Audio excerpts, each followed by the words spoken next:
Minha saudação fraterna a todas e todos. Eu sou o Diácono Cauê, aqui da nossa amada Diocese de Campos. E no nosso querido movimento Fé e Política da Diocese de Campos, neste grande e lindo projeto Encantar a Política, até porque a negação da política não é coisa de Deus.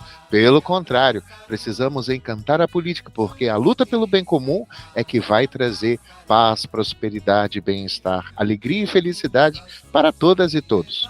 Mas, até para que aqueles que são contra que venhamos a dialogar com qualquer pessoa e dizer, crime eleitoral não. A igreja não tem candidato e candidata nenhum, mas nós temos o direito de poder dialogar, apresentar, ouvir e também acolher todas e todos. Isso a gente pode apresentar um candidato, uma candidata, né? E claro, e cada um na sua consciência, escolha aquilo que achar melhor. Hoje, com grande alegria, vamos aqui receber uma grande amiga e de longa data, a nossa querida amiga, professora Natália. Boa noite, professora, tudo bom? Muito boa noite, Cauê. Te agradeço muito, por esse convite, a Diocese de Campos, e parabenizo muito esse movimento, que é o Encantar a Política, que é extremamente importante, aí para o Brasil, para Campos também, Parabéns à igreja por essa atitude. Muito obrigada. Conheço Cauê, de longa data, foi meu supervisor na filosofia e me deu bases, e condições para seguir aí e finalizar o curso de filosofia. Muito obrigada. Eu fico até rubro, apesar que eu sou rubro-negro, depois de um carinho desse, graças a Deus, né, Flamengo. Minha querida amiga, veja bem, durante a campanha, muitas pessoas acabam recebendo aquele panfleto, ainda tem a ingratidão do horário eleitoral, que às vezes é 30 segundos ou 25 segundos, para que o candidato e a candidata se apresentem. Então aqui a gente tem uma oportunidade também de ter a oportunidade para poder conhecer a pessoa da professora Natália, né? Sabe aquela melô do fofoqueiro? Como vai você? Eu preciso saber da tua vida. Pois é, conta para nós, estamos aqui ávidos por saber quem é a professora Natália, sua história de vida, aquilo que você quiser partilhar conosco. À vontade. Então, Cauê, eu nasci, em 1989. Muita gente aí me dá menos idade, o que é muito bom. Eu digo assim, vamos manter, Deus conserve o que tá aí, E nasci em 89, então tenho 35 anos. Nasci no hospital aqui público de Campos, que os plantadores de cana. Sou filha de pais muito aguerridos. Meu pai é motorista, hoje no Porto do Açu. Minha mãe do lar, Ela deixa de trabalhar fora de casa para se dedicar ao meu cuidado, que é muito um papel que as mulheres também cumprem, que é esse papel aí voltado para o cuidado com toda a família, a educação dos filhos, o nutrir, os filhos também, que é cozinhar, lavar, passar.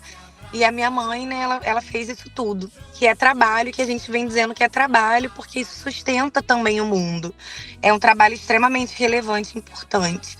Então, eu sou filha, da Heloísa Helena, que é a minha mãe, e do Gilvan, que é o meu pai. E sou muito orgulhosa de ter uma família muito grande. Então, a minha família é algo, assim, das coisas que mais me orgulha na vida. De ter nascido nessa família. Eu tenho muita gratidão. É uma família que deixa um legado de... Olha, a gente nasce pobre. Quando a gente nasce pobre, a gente não tem nada, nenhuma herança material que possa deixar. Mas o que a gente tem, para te deixar é o valor do estudo, é a busca pelo conhecimento. Então, estuda mesmo, Acho que a minha mãe, foi essa maior incentivadora da minha vida, para que eu estudasse. Então, eu frequentei colégio público, Estudei no Silvio Bastos Tavares, que é um colégio estadual, e aí escolinhas de bairro, às vezes particulares, e aí fiz, a UF, Serviço Social, me formei em Serviço Social, já começando a trabalhar na APOI, que é uma instituição que atende pessoas com deficiência, em 2011. é uma, é, é uma longa trajetória aí também, né, na luta, nas instituições da cidade. Começo já a trabalhar em 2011 na Apoio. Depois, né, me formo também pela Uniflu em filosofia. E aí você, né, meu supervisor, caríssimo supervisor, né, que bom que te encontrei aí nessa vida também, né. Aprendi muito naquele tempo, um excelente professor, diga-se de passagem, muito querido também pelos alunos. Faço mestrado em políticas sociais na UENF, faço doutorado também em políticas sociais. Então, assim, eu venho me preparando há muito tempo e estou na luta também das coisas que acredito há muito tempo, né? A educação pública, o SUS, que é o nosso sistema único de saúde. A gente quer que ele seja ampliado, que tenha investimentos. A gente considera muito. Por que que eu falo a gente, tá, Cauê? Porque, assim, todo projeto político que eu venho construindo há muito tempo é um projeto que é coletivo. Uhum. Então, é um projeto que se pauta muito no combate à desigualdade social. São coisas que me indignavam muito quando eu estava na faculdade de serviço social e via, por exemplo, que as pessoas não tinham acesso a banheiro, que não tinham acesso a água potável, né? E eu sei também de onde eu venho. Eu venho, né, da classe trabalhadora, eu sou filha de trabalhadores. Meu pai e minha mãe não concluíram o ensino médio, mas ao contrário, né, de muitas famílias que encontro aí na sala de aula, eles sonharam com um projeto através do conhecimento para mim. E o conhecimento, de fato, ele liberta, porque ele te coloca em lugares inimagináveis. E esse lugar, eu tendo a falar que não é um lugar material, não é sobre você conquistar coisas materiais, mas é sobre você poder interpretar. E aí eu tô falando de coisas muito simples. Uma bula de um remédio, você falar de igual para igual, né, com o médico e não se sentir diminuído. Você poder argumentar, você poder olhar para a cidade e pensar a cidade e também querer transformar a cidade. Então, o conhecimento ele nos transforma muito e faz com que a gente também tenha uma visão mais crítica da própria sociedade, olhando e buscando transformar aquilo que nos indigna, que nos incomoda. E aí o que me incomoda muito é a fome, né? É entender e aí por que eu tô misturando, né, a minha biografia com as lutas? Porque isso foi me trazendo qual era a minha posição no mundo, em que lugar que eu quero estar nessa trincheira de luta. E entendendo a política também, que não é só ocupar espaços de poder, a política vai para além de ocupar os espaços de poder.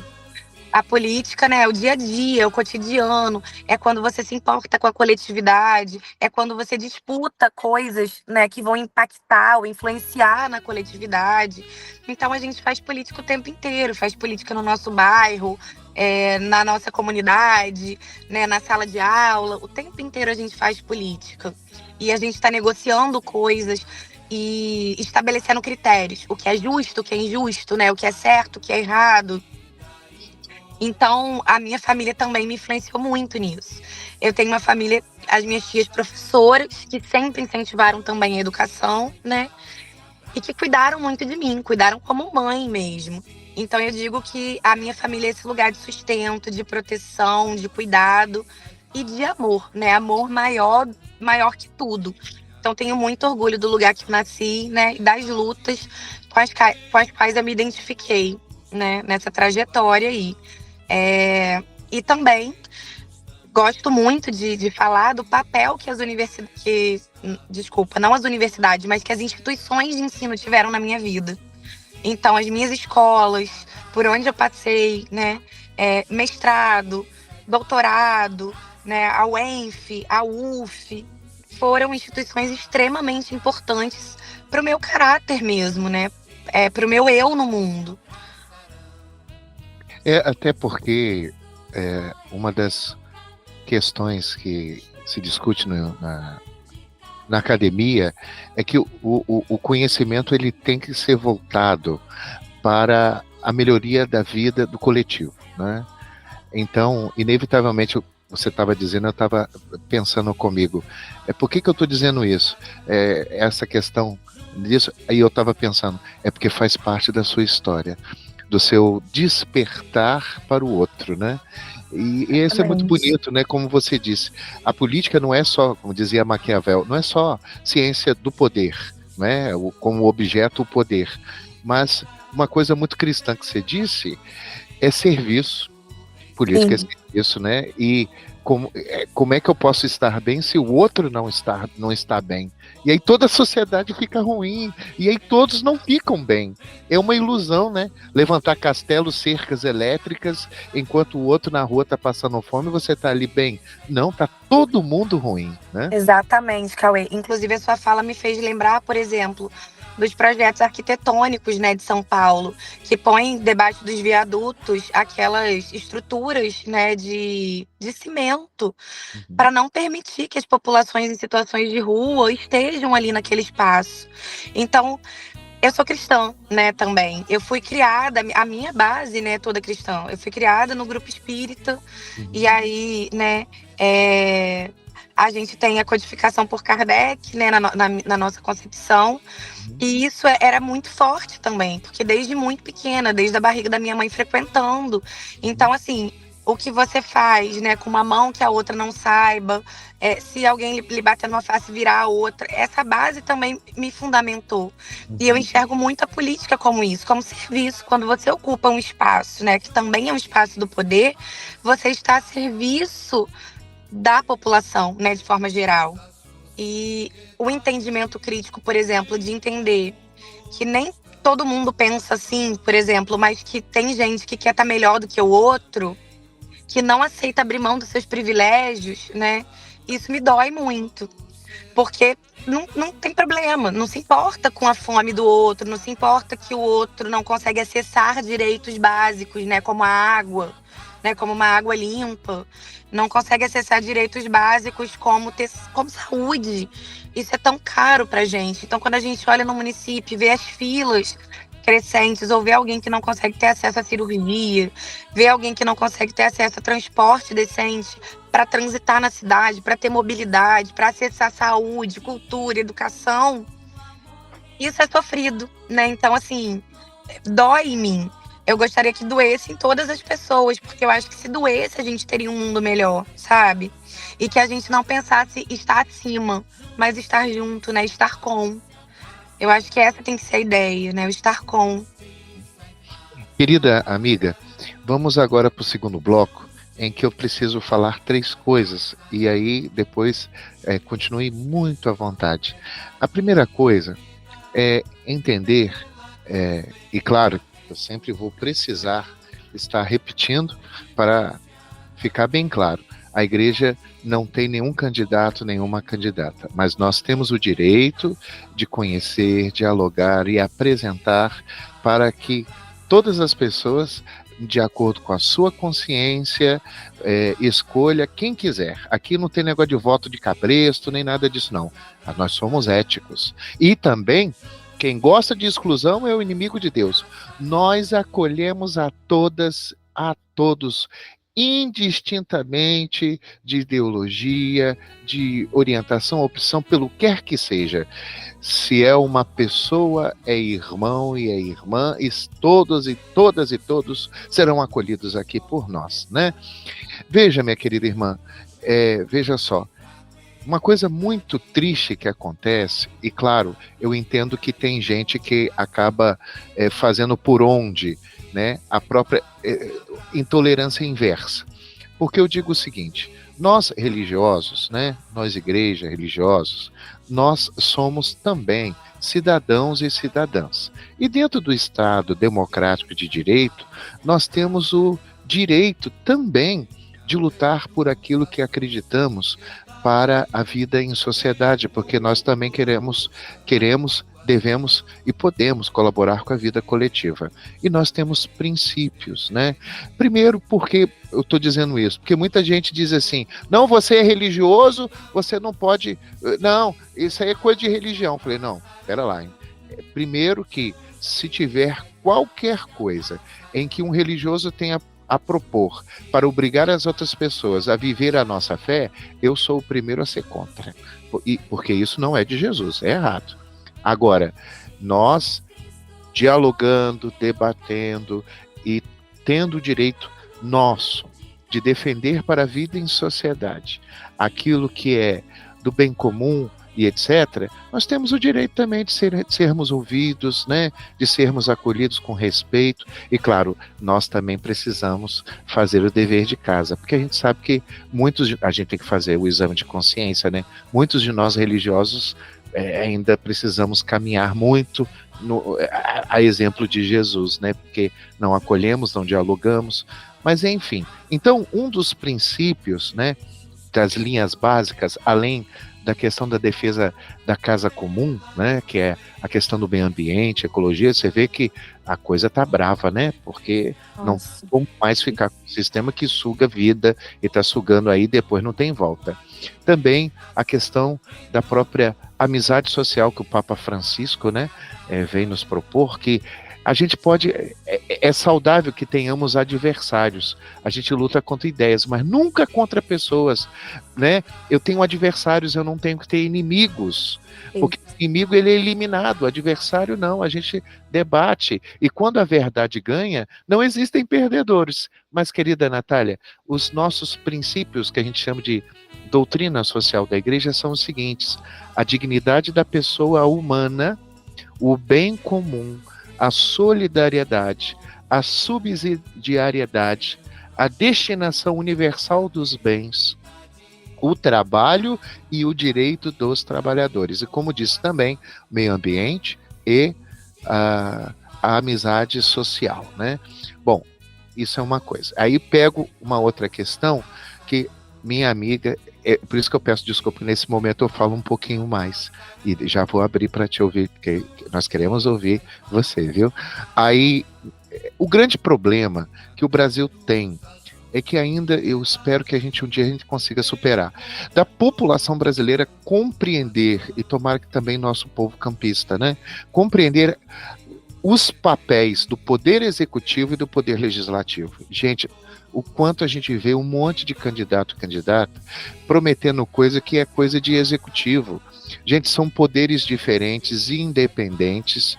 A função do executivo é fazer a máquina pública funcionar, e o legislativo, o vereador e a vereadora, é de propor leis e de fiscalizar se o prefeito ou a prefeita está trabalhando e cumprindo com a lei. É isso que tem que fazer. Por isso que eu penso, e você sabe que eu sou acadêmico, não tem que ter essa história de oposição e situação. O vereador é um poder independente, e ele, quando é eleito, e ela, quando é eleita, eles são para o povo. Então, tudo aquilo que é bom para o povo, o vereador está a favor. Tudo aquilo que é contra para o povo, o vereador é contra. Então, não tem que ter situação e oposição, tem que ter o povo, não é? Então, aqui eu paro a minha falação, e dessas coisas todas, agora queremos te ouvir. Então, Cauê, eu vou começar aí pelos princípios, né, da doutrina social da igreja, que muito comungam, inclusive, com os nossos princípios aqui, né, no campo da esquerda. E, assim, eu digo até que as pessoas têm bastante dificuldade, às vezes, de entender, porque... E aí vou te falar da nossa posição, né, também enquanto esquerdo, que, assim, que é o que eu me coloco na cidade para construir, né? Partido que eu acredito nas bandeiras, porque pensa também a dignidade da pessoa humana, ou seja, defende os direitos humanos. Isso é muito importante. Eu vejo muita gente falando assim, não, direitos humanos para humanos direitos. O que significa isso em prática, né? Se aquela pessoa age como eu acredito que ela deve agir, ela merece direitos humanos. Isso cria uma hierarquia, né, entre quem merece ou não merece direitos humanos. E direitos humanos é para todo mundo. Ou seja, não é porque alguém cometeu um crime e precisa ser punido quando alguém comete um crime, né? Porque ele descumpre a lei, e ele descumpre uma regra que é social. Uma lei é uma regra social, né? Então, assim, ele descumpre, ele precisa ser punido, mas isso não significa que ele tem que ter seu corpo violado, que ele tem que ser, né, sofrer tortura, sofrer perseguição. Isso não, porque aí você está ferindo um direito, né, tão elementar, que é um direito tão básico, que é o direito humano. E a gente já viu isso acontecer na história, né, mundial, quando a gente tem a supressão dos direitos humanos. A gente vê a barbárie acontecer, porque, na verdade, você não dá nem o tempo daquela pessoa se defender, né? E você já condena, você já julga e já aniquila. Eu gosto muito, assim, você falou coisas que são muito importantes, né? Que são muito relevantes. Você falou, as ideias disputam. Então a gente está aqui para fazer o debate de ideia. Quando eu me candidatei à prefeitura em 2020, a gente fez o bom debate das ideias. E eu acredito que as pessoas também viram isso, né? Quando elas acompanharam os debates, elas disseram: olha, você está indo muito bem nos debates. Porque as pessoas percebem isso, que a nossa intenção não era destruir uma pessoa. Porque a gente respeita essa pessoa, independente da ideologia que ela tenha, a gente respeita essa pessoa. O que a gente quer debater no campo das ideias é, na verdade, argumentar por aquilo que a gente acredita e é descortinar, porque às vezes essa disputa fica muito no campo da moral, né? Então a gente, por exemplo, porque a esquerda defende tal coisa, mas a gente quer discutir a pauta econômica, porque é isso que está assolando a vida das pessoas. Mas aí as pessoas retornam pra gente, não, porque daí você defende que as pessoas possam se amar, né, como elas quiserem. Sim, porque isso não me interessa, é a vida dela, né? Então eu acho que isso a gente também precisa, né, dialogar com as pessoas. E aí, né, entrando no mérito da questão dos poderes, e que tem muita confusão, né, as pessoas confundem muito o que são os poderes. E, inclusive, eu gosto de discutir isso muito com os meus alunos, né? Quando a gente está em sala de aula e a gente fala, olha, gente, se um vereador, por exemplo, tiver candidato a vereador, estiver te prometendo mundos e fundos, vou reformar aquela praça dali, olha, eu vou colocar luz, né, onde não tem luz, eu vou fazer tal obra, assim, essa não é função de um vereador, né? Então não é função de um vereador, vereadora. Então, tem até um vídeo que é muito legal de um candidato que eu gosto, né? Que é o Wesley Teixeira. Ele chega e ele foi super dinâmico. Inclusive, eu gostaria de reproduzir esse vídeo aqui, né? Nada se cria, tudo se copia. Mas eu adorei, eu acho que isso é muito bom para dialogar. Ele chega numa praça e ele fala assim: olha essa praça como tá linda. Você sabe quem foi o vereador que reformou essa praça toda? E aí dá um tempo assim e ele diz: nenhum vereador. Porque isso não é função do legislativo, isso é função do executivo. Então a gente precisa estar muito atento com os discursos, com as promessas. E quando a gente vai andando na rua, abordando as pessoas, do jeito que a gente faz a nossa campanha, que a gente gosta de fazer a nossa campanha, que é falando, é trazendo um papel, mas um papel que não tem só a cara e o número. É um papel que tem proposta. Tem proposta para política ecológica, tem proposta para mobilidade urbana, né? Tem proposta para o SUS. Que, na verdade, essas propostas são nada mais, nada menos que bandeiras de luta. Porque a gente não está prometendo nada. Cauê, você tá me Tô escutando? ouvindo, tô Tá. ouvindo. Eu achei que estivesse travado. São Não. bandeiras de luta. Porque ainda que a gente consiga entrar, né, e tomara que a gente consiga entrar, né, a gente está fazendo muita boa campanha no debate das ideias, dialogando, a gente enfrenta uma máquina poderosa, que é uma máquina de compra de votos, desmedidamente, né? Então, quando a gente sai nas ruas, às vezes algumas pessoas perguntam assim: você vai pagar meu churrasco hoje? Você vai me dar tijolo? Você vai me dar cesta básica? O que você garante para minha vida individual? E aí eu digo assim, para sua vida individual, a gente não garante nada no particular, né, para você. O que a gente está lutando é por uma política pública que aí vai universalizar, porque essa é a ideia da política pública, é conseguir universalizar acessos, né, a direitos. Então, quando eu digo assim, olha, a gente quer construir, né, uma política municipal de arborização na cidade, por exemplo, né, que faz parte de uma política ecológica. E que agora a gente já tem até outras ideias aí, conversando com amigos, né, Cauê? De que a gente também possa arborizar, mas com árvores frutíferas também, né? Árvores nativas e frutíferas. Isso. Porque isso ajuda a combater a fome, isso é muito importante, né? Isso. Então, assim, quando a gente fala isso, eu tenho plena consciência que se a gente chega e a gente tá meio quilhado, né, ali dentro da Câmara, é uma luta gigantesca para a gente conseguir aprovar isso. E aí você tem uma outra fala que é perfeita e muito importante. Não tem que ter oposição e situação. Se os poderes, eles são autônomos, justamente para que um desses poderes, que é o legislativo, possa fiscalizar o executivo. E eles precisam ser autônomos. Mas o que acontece hoje na cidade de Campos é que eles não são tão autônomos assim. Então, por exemplo, a cidade é repartida pelos vereadores. Agora a gente vê leilões das vagas para médico, venda para vaga em médico, venda de vagas públicas, sabe? Assim, que todo mundo já paga. São coisas que me deixam muito estarrecida e muito indignado, né? E aí eu quero canalizar essa indignação para construir, para ser propositiva. Então, assim, a cidade é repartida, vagas na creche, fala com o vereador Y, e aí você consegue. Fulano não conseguiu uma vaga no médico ou no oftalmologista, mas conversa com o vereador X, porque ele vai te conseguir. Isso não é a função do vereador.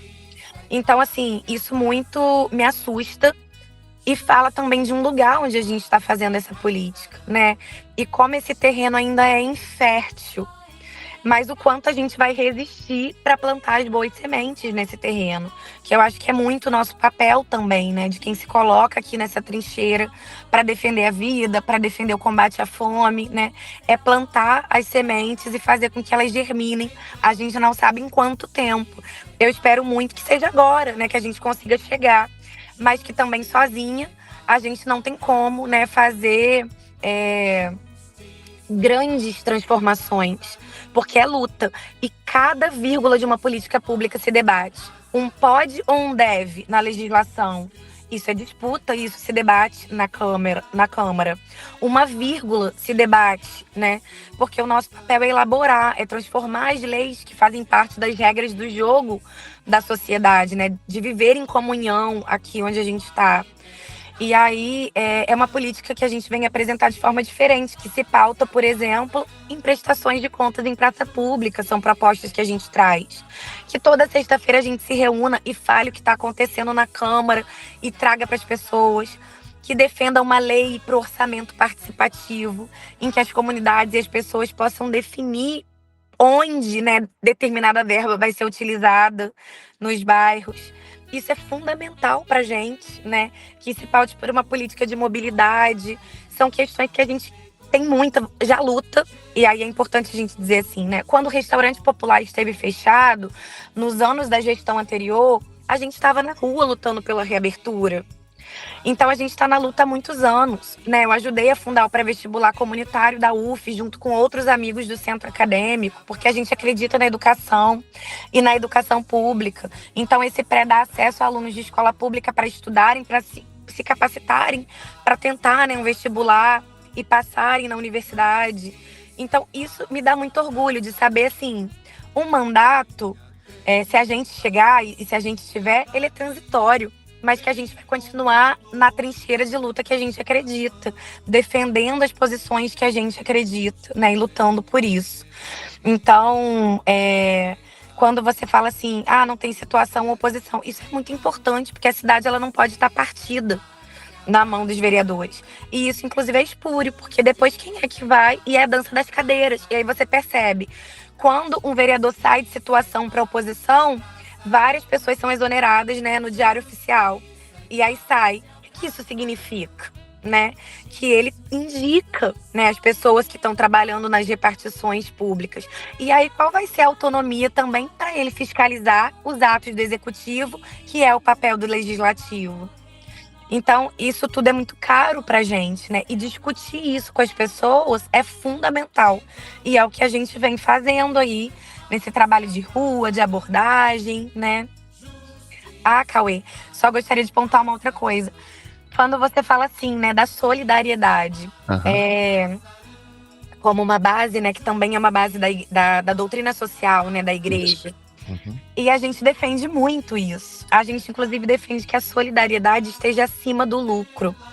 Quando eu vejo, por exemplo, o transporte em campos e vejo que as situações não se resolvem e percebo que não tem controle social, ou seja, a participação popular acompanhando a política de transporte, que fica a cargo do município pela lei, né, realizar, eu vejo que, por exemplo, é o discurso dos grandes empresários é o que está contando. É o lucro.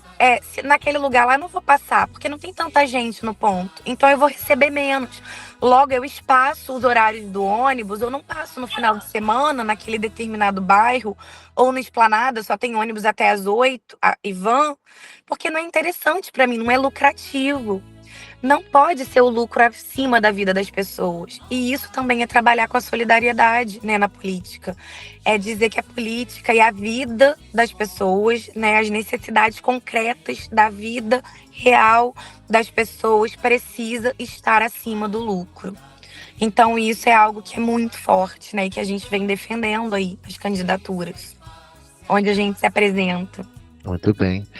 Minha querida amiga, muito bom. Agora chegamos ao terceiro bloco, né? Onde vamos ouvir aqui uma mensagem do Papa Francisco na carta Fratelli Tutti, onde todos somos irmãos e irmãs, né? É onde o Papa trabalha a ideia de amizade social. E ele tem uma mensagem aqui especial para os políticos, né? E nesse terceiro bloco, então, a sua reflexão após a mensagem do Papa e as suas considerações finais, né? E ao final você então se apresenta o seu número, né? Beleza?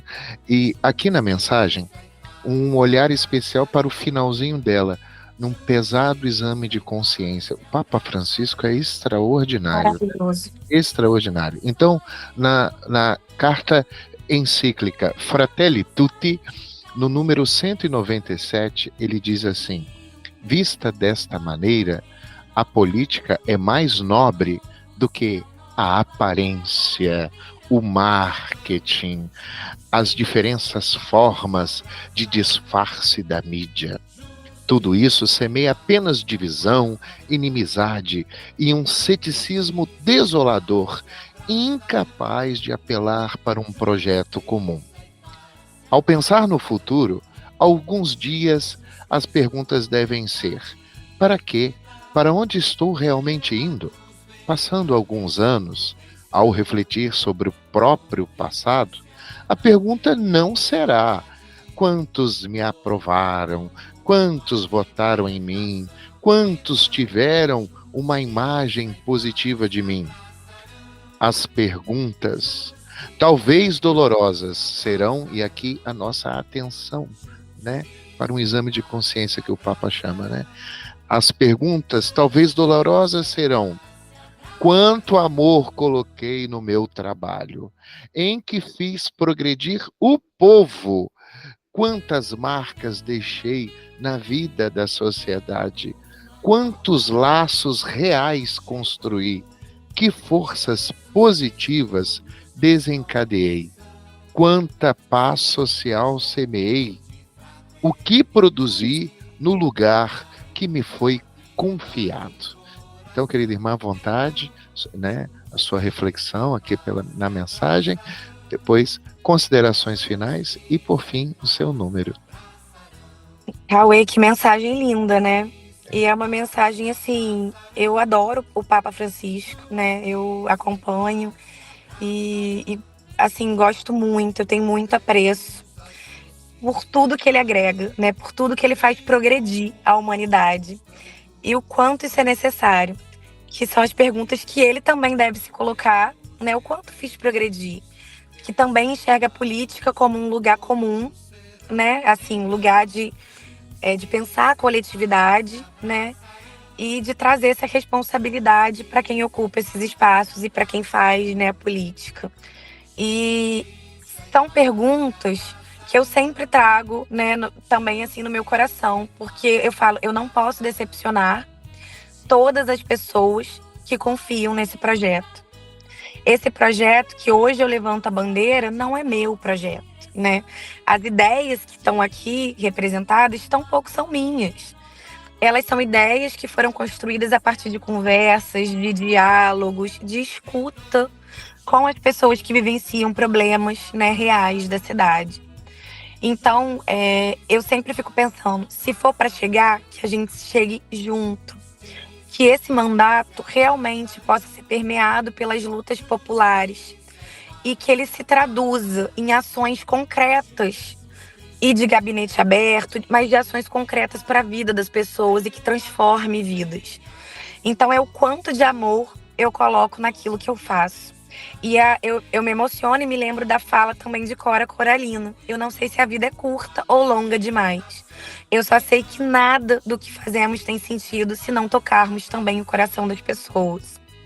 Então, isso é muito bonito, né? Me remeteu a Cora Coralina, poetisa, né? Incrível, maravilhosa.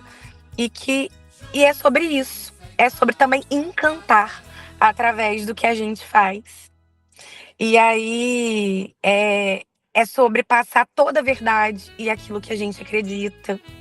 É sobre confiar que a gente pode sim transformar, mas a gente pode transformar junto.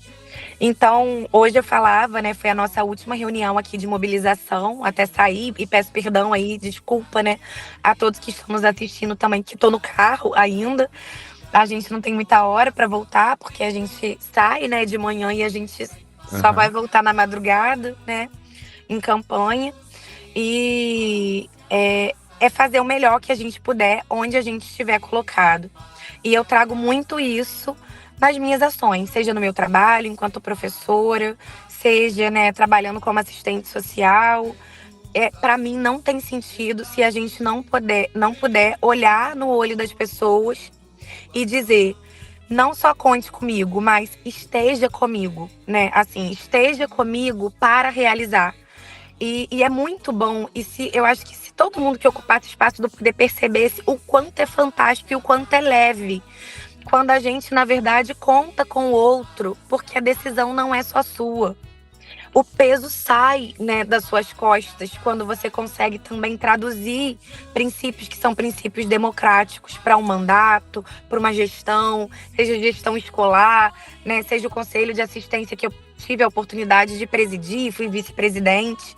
Então, quando eu estava à frente do conselho de assistência do município, lá em 2015, né, 2016, eu tinha um grupo, né, da sociedade civil, que era um grupo que eu sempre contava: olha, gente, estou sendo pressionada para assinar tal coisa.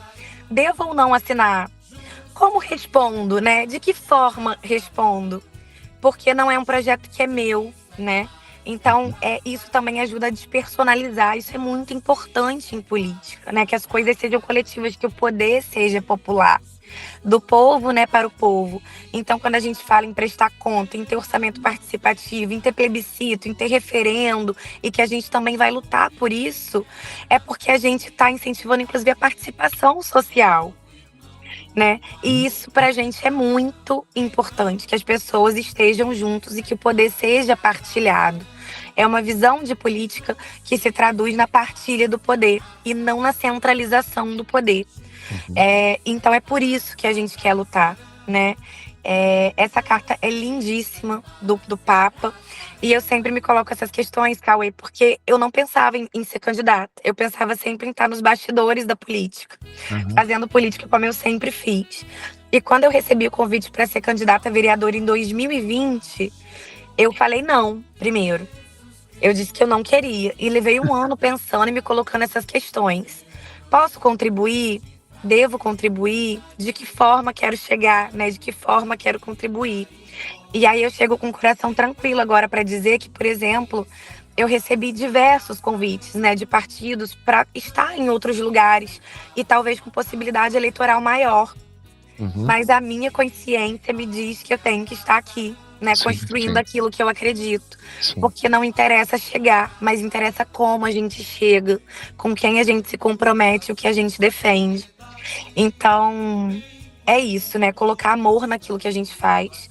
Eu sou extremamente grata por todas as pessoas que constroem comigo, que me fortalecem, né? E que estão comigo nessa trajetória, que já é uma trajetória linda e vitoriosa politicamente, porque a gente tem utilizado a política também como prática pedagógica.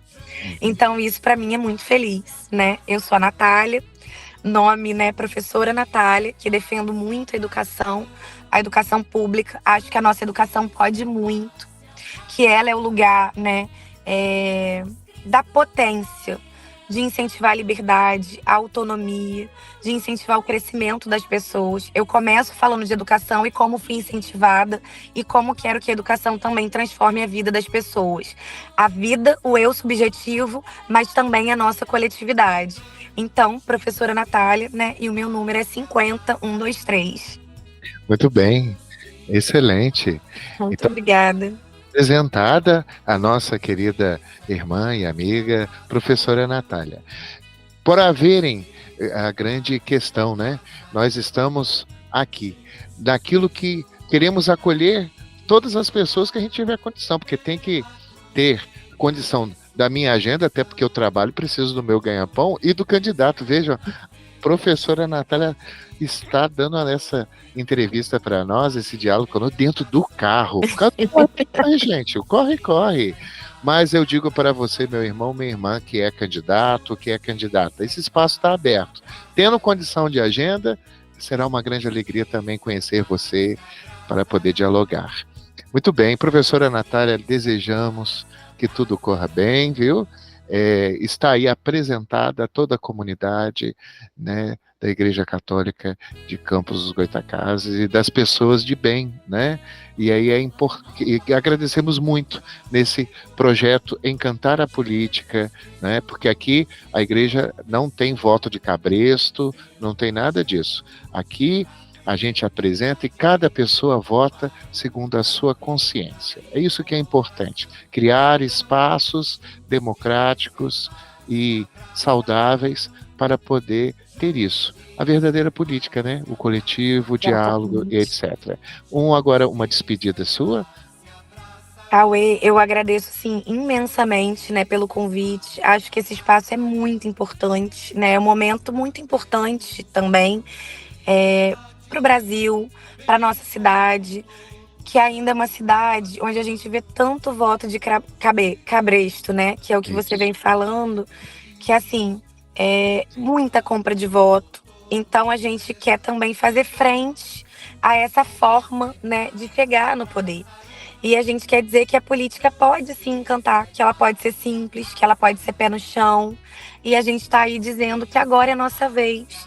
Por que é a nossa vez? Né? O 50-1-2-3, mas não só porque é 50-1-2-3, mas porque é a vez das mulheres também chegarem na Câmara. Hoje a gente tem, né, 25 vereadores homens, não temos nenhuma mulher. Isso é muito triste, né, para a questão de representatividade em Campos. E porque as nossas pautas ficam perdidas. Então, quando a gente fala do direito à creche em tempo integral, a uma escola, né, que funcione com sala de recursos para as crianças que também têm as deficiências, com mediadores, com cuidadores, com concurso, na saúde, né, com mamógrafos nas UBSs, prevenindo câncer de mama, também a prevenção do colo de útero. São questões que são muito importantes para a vida da mulher, né? O trabalho, do cuidado, que é trabalho, é invisibilizado. Então, tudo isso, né, é o que a gente vem debatendo nesse projeto aí coletivo de cidade. Então, eu espero que a gente siga, né? Que bom que vocês estão apresentando e se colocando nessa trincheira também aí de luta, de propiciar conhecimento mesmo, né? Para as pessoas poderem avaliar propostas, poderem conhecer. Isso é imprescindível. Votar, né, por projetos das pessoas. Isso é fantástico. Então, parabenizo extremamente, né? Muito obrigada por esse espaço, por estar aqui também, né? E que a gente siga aí encantando muito. Obrigada. Isso. Eu não posso deixar de dizer, você lembrou uma coisa muito importante que eu quero declarar para todo mundo. Meu querido amigo, minha querida amiga, a professora Natália me fez lembrar aqui uma coisa muito importante e que eu acho que a gente precisa tomar consciência de um mal terrível: compra de voto. Veja só, meu querido irmão, minha querida irmã, você que acredita em Jesus Cristo, em forças superiores, entenda, dinheiro de compra de voto é um dinheiro amaldiçoado. Sabe por que o dinheiro de compra de voto é amaldiçoado? Porque ele custou vidas, sangue. Ele custou isso. Vidas e sangue. E não é só de quem foi do passado, não. É também para o futuro. É um dinheiro amaldiçoado.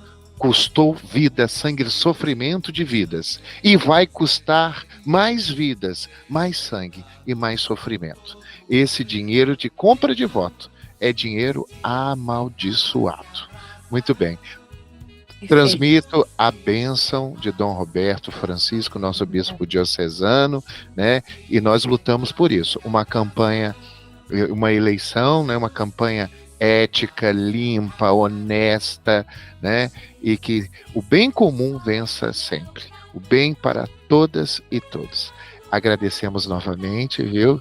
E que esse espaço de diálogo sempre vai estar aberto, tá bom? Muito, muito obrigada. Joia. Um abraço a todas e todas e vamos juntos. Cada um vote segundo a sua consciência. Deus abençoe.